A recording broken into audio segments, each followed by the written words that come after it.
படத்தினுடைய மிகப்பெரிய ஒரு காம்போவாக எதிர்பார்த்தது அப்படின்னா ரஹ்மான், மணிரத்னம்.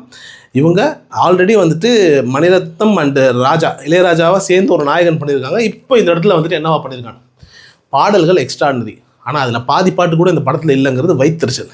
இதையெல்லாம் தாண்டி பேக்ரவுண்ட் ஸ்கோரு, படம் ஸ்டார்ட் ஆகும் போது இருந்த ஒரு பேக்ரவுண்ட் ஸ்கோரினுடைய மூடு முடியும் போது சூப்பராக இருக்கும். நடுவில் அவர் தான் பண்ணாரா இல்லை அமீன் தான் மியூசிக் பண்ணாரான்ற சந்தேகம் நிச்சயமாக எனக்கு இருக்குது, உங்களுக்கும் இருக்கும். ரஹ்மானுடைய மியூசிக் மாதிரியே இல்லை, குறிப்பாக இன்டர்வல் பிளாக்குக்கு முன்னாடி வந்துட்டு ஒரு ஒரு சவுண்டு ஒன்று இருக்கும், பயங்கர ஜாரிங்கான ஒரு சவுண்டு.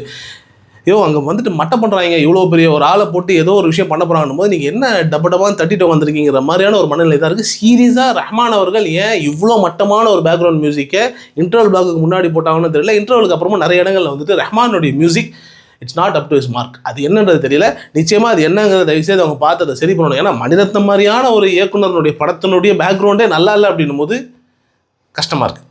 அந்த இடத்துல வந்துட்டு இந்த படம் வந்துட்டு ரஹ்மானுடைய பாடல்களாக சூப்பராக இருக்குது, பட் அந்த பாடல்களை பயன்படுத்தலை.